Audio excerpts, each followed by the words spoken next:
नमस्कार मित्रों। कहते हैं प्रार्थना हमेशा शब्दों से नहीं, हृदय से होनी चाहिए, क्योंकि भगवान उनकी भी सुनते हैं जो बोल नहीं सकते। वे हमारे मन की उन धड़कनों को भी पहचान लेते हैं जिन्हें हम शब्दों में नहीं ढाल पाते।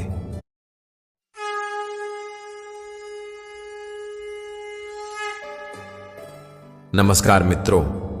कहते हैं प्रार्थना हमेशा शब्दों से नहीं, हृदय से होनी चाहिए, क्योंकि भगवान उनकी भी सुनते हैं जो बोल नहीं सकते। वे हमारे मन की उन धड़कनों को भी पहचान लेते हैं जिन्हें हम शब्दों में नहीं ढाल पाते। जब आत्मा सच्ची श्रद्धा के साथ भगवान को पुकारती है तो वह पुकार आकाश पाताल पार करके भी उनके चरणों तक पहुंच जाती है। ईश्वर को बड़े बड़े शब्दों या शास्त्रों की लंबी व्याख्या की आवश्यकता नहीं होती, उन्हें तो बस सच्चे प्रेम और आस्था की आवश्यकता होती है। जय श्री कृष्ण मित्रों, एक बार फिर से आपका स्वागत है प्रेरणा पुंज चैनल पर, जहां आप सुन रहे हैं श्रीमद् भगवद गीता की अद्भुत श्रृंखला जिसका नाम है भगवद गीता की सीख। आज इस श्रृंखला के अगले पड़ाव पर हम जानेंगे कि श्रीमद् भगवद गीता के 12वें अध्याय से हमें क्या शिक्षा मिलती है, और वह भी बेहद सरल भाषा और सहज शब्दों में। श्रीमद् भगवद गीता के 11वें अध्याय में हमने विस्तार से जाना था कि कैसे अर्जुन के आग्रह करने पर भगवान श्री कृष्ण ने उन्हें अपने विराट विश्व रूप का दर्शन कराया। वह दृश्य इतना अद्भुत और अलौकिक था कि स्वयं अर्जुन भी स्तब्ध रह गए। अब तक के अध्यायों में भगवान श्री कृष्ण ने अपने प्रिय सखा अर्जुन को जीवन के गहन रहस्यों, आत्मा के स्वरूप और धर्म के मार्ग का ज्ञान दिया था। उन्होंने अर्जुन को यह भी बताया कि संसार की प्रत्येक वस्तु, प्रत्येक शक्ति, प्रत्येक विभूति का स्रोत केवल वही परमेश्वर है। जब अर्जुन ने भगवान का विराट विश्व रूप देखा तब उन्हें यह समझ में आया कि उनके साथ केवल एक सखा नहीं बल्कि साक्षात विश्व के पालनकर्ता, संहारक और सृजनकर्ता भगवान स्वयं खड़े हैं। उस क्षण तक अर्जुन ने श्री कृष्ण को केवल अपना मित्र, मार्गदर्शक और सारथी माना था, परंतु दिव्य रूप के दर्शन ने उनकी दृष्टि को बदल दिया। अब अर्जुन के हृदय में यह अनुभव स्थायी रूप से बैठ गया कि प्रभु उनके जीवन के प्रत्येक क्षण में साथ हैं। यही कारण है कि गीता के संवाद में अर्जुन के मन में बार बार श्रद्धा, विनम्रता और कृतज्ञता का भाव उमड़ता है। अर्जुन वास्तव में प्रेम और अनुराग का प्रतीक है। उनका संबंध भगवान से केवल युद्ध भूमि का संवाद भर नहीं था, बल्कि आत्मा और परमात्मा का मिलन था। जब आपके हृदय में प्रभु के प्रति अटूट प्रेम, गहन श्रद्धा और निष्काम भक्ति जागृत होती है, तब आप भी अर्जुन जैसी स्थिति को प्राप्त कर सकते हैं। तब भगवान स्वयं आपको अपना अनन्य सखा मानते हैं और अपने गूढ़तम रहस्यों को प्रकट करते हैं। अब हम आते हैं श्रीमद् भगवद गीता के 12वें अध्याय पर। यह अध्याय अत्यंत विशेष है क्योंकि इसमें भगवान श्री कृष्ण ने भक्ति योग की महिमा का विस्तार पूर्वक वर्णन किया है। यहां वे बताते हैं कि अनेक साधनाओं जैसे ज्ञान योग, कर्म योग और ध्यान योग में भी यदि कोई साधना सबसे सरल और सर्वश्रेष्ठ है तो वह है भक्ति मार्ग। भक्ति केवल पूजा पाठ का नाम नहीं बल्कि हृदय की उस गहन अनुभूति का नाम है जहां साधक प्रभु में पूर्ण रूप से समर्पित हो जाता है। इस अध्याय में भगवान स्पष्ट करते हैं कि भक्ति का मार्ग अपनाने वाला भक्त न तो किसी कठिन साधना से बंधा होता है और न ही उसे किसी बाहरी प्रमाण की आवश्यकता होती है। उसका प्रेम, उसकी निष्ठा और उसकी श्रद्धा ही उसे परमात्मा तक पहुंचा देती है। भक्ति मार्ग में कोई छोटा या बड़ा नहीं होता, यहां केवल भावनाओं की शुद्धता मायने रखती है। साथ ही भगवान यह भी समझाते हैं कि जीवन में लक्ष्य पर अडिग रहने के लिए मनुष्य को कैसा होना चाहिए। जैसे एक विद्यार्थी के जीवन में अनुशासन, निष्ठा, साधना और एकाग्रता आवश्यक है, वैसे ही भक्ति के पथ पर चलने वाले साधक को धैर्य, श्रद्धा और समर्पण की आवश्यकता है। विद्यार्थी जीवन में अगर यह गुण विकसित कर लिए जाए तो न केवल शिक्षा में सफलता मिलती है, बल्कि पूरा जीवन सफल हो जाता है। आइए मित्रों, अब हम साथ मिलकर प्रवेश करते हैं श्रीमद् भगवद गीता के 12वें अध्याय की उस अद्भुत और दिव्य यात्रा में, जहां भक्ति की श्रेष्ठता और भगवान के प्रति प्रेम का असली रहस्य उजागर होता है। श्रीमद् भगवद गीता के 12 अध्याय भक्ति योग की शुरुआत में भगवान श्री कृष्ण अर्जुन से कहते हैं, हे अर्जुन, जैसा दिव्य रूप तूने देखा है वैसा किसी ने न देखा है और न ही देख सकेगा, किंतु जो भक्त अनन्य प्रेम और गहन अनुराग से मेरा स्मरण करता है, मेरी शरण में आता है और मुझे अपने हृदय में बसाता है, वही वास्तव में मुझे देख सकता है, मुझे जान सकता है और अंततः मुझ में लीन हो सकता है। अर्थात उसकी आत्मा परमात्मा में विलीन होकर परम शांति को प्राप्त करती है। इस अध्याय का प्रारंभ अर्जुन द्वारा पूछे गए एक अत्यंत महत्वपूर्ण प्रश्न से होता है। अर्जुन विनम्र भाव से श्री कृष्ण से कहते हैं, हे प्रभु, योगियों में आप किन्हें श्रेष्ठ मानते हैं? उन्हें जो आपके साकार स्वरूप की आराधना करते हैं या उन्हें जो निराकार ब्रह्म की उपासना में लीन रहते हैं? भगवान श्री कृष्ण बड़े स्पष्ट भाव से उत्तर देते हैं, अर्जुन, दोनों ही मार्ग अंततः मुझ तक ही पहुंचाते हैं, लेकिन मेरे लिए जो भक्त साकार रूप में प्रेम पूर्वक पूजा करता है, मेरी शरण लेकर अपने कर्म, मन और बुद्धि को मुझे अर्पित करता है, वह मेरे लिए श्रेष्ठ योगी है, क्योंकि निराकार ब्रह्म की साधना मायाबद्ध जीवों के लिए अत्यंत कठिन है। वह मार्ग कठिन तपस्या, गहन वैराग्य और दृढ़ आत्मबल की मांग करता है, जबकि मेरा साकार स्मरण और प्रेममयी भक्ति साधकों के लिए सहज, सरल और हृदय स्पर्शी है। भगवान आगे समझाते हैं कि जो भक्त अपने समस्त कर्म मुझे अर्पित करता है, अपने मन और बुद्धि को निरंतर मुझ में स्थिर करता है, वह बहुत शीघ्र जन्म मरण के बंधन से मुक्त होकर परम शांति और मोक्ष को प्राप्त करता है। इसलिए हे अर्जुन, तू अपनी बुद्धि और अपना चित्त मुझे समर्पित कर, अपने मन को केवल मेरी प्रेममयी भक्ति में एकाग्र कर। किंतु भगवान यह भी स्वीकार करते हैं कि ऐसा प्रेम और इतनी दृढ़ एकाग्रता हर साधक के लिए तुरंत संभव नहीं है। सभी आत्माएं एक ही अवस्था में नहीं होती, इसलिए वे एक एक सीढ़ी बताते हैं। यदि कोई साधक सीधे सीधे अपने मन को भगवान में स्थिर नहीं कर पाता, तो उसे अभ्यास योग अपनाना चाहिए। निरंतर अभ्यास से धीरे धीरे मन की चंचलता शांत होती है और वह भक्त परमात्मा में स्थिर हो पाता है। भक्ति कोई रहस्यमय उपहार नहीं है जिसे केवल कुछ विशेष लोग ही पा सकें। भक्ति एक ऐसी साधना है जिसे निरंतर प्रयास और दृढ़ निश्चय से पोषित किया जा सकता है। यह हृदय की गहराई से उत्पन्न वह प्रेम है जिसमें साधक धीरे धीरे अपनी आत्मा को परमात्मा में विलीन करता है।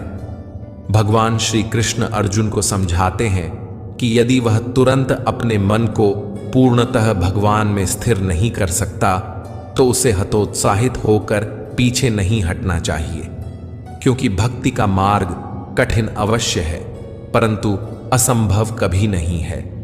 वे कहते हैं, यदि अर्जुन अपने मन को संपूर्ण रूप से उनमें एकाग्र नहीं कर सकता, तो उसे निरंतर अभ्यास के द्वारा उस स्थिति को पाने का प्रयास करना चाहिए।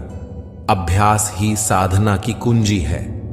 यदि यह भी संभव न हो, तो उसे कम से कम अपने कर्तव्यों को केवल भगवान की प्रसन्नता के लिए निभाना चाहिए। यही निष्काम कर्म योग है। और यदि यह भी कठिन प्रतीत हो, तो श्री कृष्ण एक और सरल मार्ग बताते हैं, अपने सभी कर्मों के फलों का त्याग। जब मनुष्य अपने कर्मों के परिणामों की चिंता किए बिना उन्हें भगवान को समर्पित करता है, तभी वह वास्तविक शांति और स्वतंत्रता का अनुभव करता है। श्री कृष्ण एक क्रम बताते हैं। लौकिक कर्मों से श्रेष्ठ है ज्ञान अर्जन करना। ज्ञान से भी श्रेष्ठ है ध्यान, जिसमें साधक अपनी चेतना को परमात्मा में स्थिर करता है। और ध्यान से भी श्रेष्ठ है कर्मों के फलों का त्याग, क्योंकि यह त्याग तुरंत साधक को परम शांति के मार्ग पर ले जाता है। यहीं पर श्री कृष्ण अपने प्रिय भक्तों के अद्भुत गुणों का भी वर्णन करते हैं। ऐसे भक्त जो विनम्र, दयालु, क्षमाशील, अहंकार रहित और परम प्रेम में स्थिर होते हैं, वे भगवान को अत्यंत प्रिय होते हैं। अध्याय के प्रारंभ में ही अर्जुन भगवान से प्रश्न पूछते हैं, एवं सतत युक्ता ये भक्तास्त्वां पर्युपासते ये चाप्यक्षर्म व्यक्तम तेषां के योग वित्तमा। अर्थात हे भगवान, जो भक्त निरंतर आपके साकार रूप की आराधना में लगे रहते हैं और जो आपके अव्यक्त निराकार रूप की उपासना करते हैं, इन दोनों में से योग में पूर्ण कौन माना जाता है? इस बात का उत्तर देते हुए भगवान श्री कृष्ण कहते हैं कि मय्यावेश्य मनो ये मां नित्य युक्ता उपास्ते श्रद्धया परियोपेता ते में युक्त तमा मता। अर्थात जो भक्त अपना मन पूर्ण रूप से मुझ में स्थिर कर लेते हैं, हर क्षण मुझे ही याद करते हैं और दृढ़ श्रद्धा से मेरी भक्ति में लीन रहते हैं, मैं उन्हें ही श्रेष्ठ योगी मानता हूं। भगवान स्पष्ट करते हैं कि साकार रूप की उपासना करना साधारण जीवों के लिए अधिक सरल और सहज है, क्योंकि जब भक्त किसी मूर्ति, चित्र या मेरे सगुण रूप के माध्यम से भक्ति करता है, तो उसका हृदय जल्दी पवित्र होता है और उसका मन भी शीघ्र एकाग्र होता है। ऐसी भक्ति से वह भक्त मुझे शीघ्र प्राप्त कर लेता है। परंतु जो लोग निराकार अव्यक्त ब्रह्म की उपासना करते हैं, उनका मार्ग भी गलत नहीं है, किंतु यह मार्ग कठिन है, क्योंकि देहधारी जीवों के लिए निराकार में मन लगाना बहुत दुष्कर होता है। उनके लिए यह साधना तप, संयम और गहन ध्यान की मांग करती है। ऐसे साधक भी अंततः मुझे ही प्राप्त करते हैं, क्योंकि मैं ही सगुण और निर्गुण दोनों का परम आधार हूं। भगवान आगे कहते हैं कि हे अर्जुन, तू अपना मन केवल मुझ में लगा और अपनी बुद्धि को भी मुझ में समर्पित कर। जब तू ऐसा करेगा तो तू निश्चय ही मुझे प्राप्त करेगा। यदि तेरे लिए मन को एकदम से मुझ में स्थिर करना कठिन हो, तो अभ्यास योग के द्वारा धीरे धीरे मन को मुझ में स्थिर करने का प्रयत्न कर। यदि अभ्यास भी संभव न हो, तो अपने सभी कर्मों को मेरे लिए कर, और यदि यह भी संभव न हो, तो कम से कम अपने कर्म फलों का त्याग कर दे। फिर भगवान यह भी बताते हैं कि ज्ञान से श्रेष्ठ ध्यान है और ध्यान से भी श्रेष्ठ कर्म फलों का त्याग है, क्योंकि त्याग से तुरंत शांति प्राप्त होती है और यही शांति उसे भगवान के समीप ले जाती है। श्री कृष्ण आगे अपने प्रिय भक्तों के गुणों का भी वर्णन करते हैं। वे कहते हैं, जो भक्त ईर्ष्या द्वेष से मुक्त है, सबके प्रति दयालु है, अहंकार रहित है, सुख दुख में संभाव रखता है, क्षमाशील है, संतोषी है, मन और इंद्रियों को वश में रखता है और अटल श्रद्धा के साथ केवल मेरी भक्ति करता है, वही मुझे अत्यंत प्रिय है। अगर तुम मन को नियंत्रित करने के अभ्यास में सफल नहीं हो पा रहे हो, तो कोई चिंता मत करो। ऐसे में कम से कम अपने कर्म को मेरे लिए करते जाओ और उसके फल का त्याग कर दो। अभ्यास से ज्ञान श्रेष्ठ है, ज्ञान से मुझ परमात्मा का ध्यान श्रेष्ठ है, और ध्यान से भी श्रेष्ठ है समस्त कर्मों के फलों का त्याग, क्योंकि त्याग से तुरंत ही शांति की प्राप्ति होती है। वह व्यक्ति वास्तव में महान है जो सुख और दुख, मित्र और शत्रु, लाभ और हानि, मोह और इच्छा तथा हर तरह की परिस्थितियों और मौसमों से मुक्त हो जाता है, जो सब प्राणियों को समान दृष्टि से देखता है जिसने अपने मन और इंद्रियों को पूरी शक्ति से वश में कर लिया है, वही परमानंद का अधिकारी बनता है। ऐसा भक्त जो निंदा और प्रशंसा दोनों को समान समझता है, जो किसी भी स्थान पर, किसी भी परिस्थिति में और किसी भी भोजन के साथ संतोष पूर्वक रह सकता है, वास्तव में मुझे अत्यंत प्रिय है। वह जो निष्काम भाव से अपना कर्म करता है, जो इस अमृत स्वरूप ज्ञान का आदर करता है, मुझ पर विश्वास करता है और निष्ठा से मुझे ही अपना परम लक्ष्य मानकर समर्पित होता है, वही भक्त मेरे हृदय को प्रिय होता है। दोस्तों, इस अध्याय का सार यही है कि जीवन में आगे बढ़ने के लिए हमें अपने अनुभवों से सीखना चाहिए। एक विद्यार्थी हो या कोई साधक जो अपने जीवन में कुछ बड़ा करना चाहता है, उसे चाहिए कि वह स्वयं को अपने गुरु को समर्पित करे, उनके द्वारा दिखाए गए उचित मार्ग का अनुसरण करे और अपने लक्ष्य की प्राप्ति के लिए निरंतर कर्म करता रहे।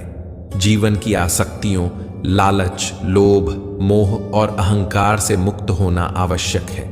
भोजन में संयम रखना चाहिए, क्योंकि संयम से मन और शरीर दोनों ही मजबूत होते हैं। हमें हर तरह की भावनाओं से ऊपर उठकर यह सोचना चाहिए कि कैसे अपने लक्ष्य को प्राप्त करूं, कैसे अपने सपनों को पूरा करूं। याद रखो, जब इंसान अपने कर्म को निष्काम भाव से करता है, परिणाम की चिंता छोड़कर पूरी श्रद्धा और निष्ठा से परमात्मा को अर्पित करता है, तब उसके जीवन में अद्भुत शांति, स्थिरता और आनंद का प्रवाह होने लगता है। तभी वह अपने सर्वोच्च लक्ष्यों को प्राप्त कर पाता है और उसका जीवन सच में सफल हो जाता है।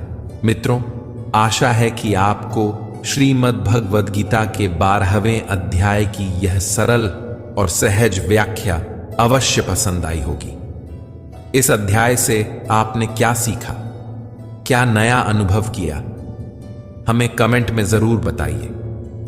यदि इस वीडियो में मुझसे अनजाने में कोई त्रुटि या गलती रह गई हो तो मैं से क्षमा प्रार्थी हूं।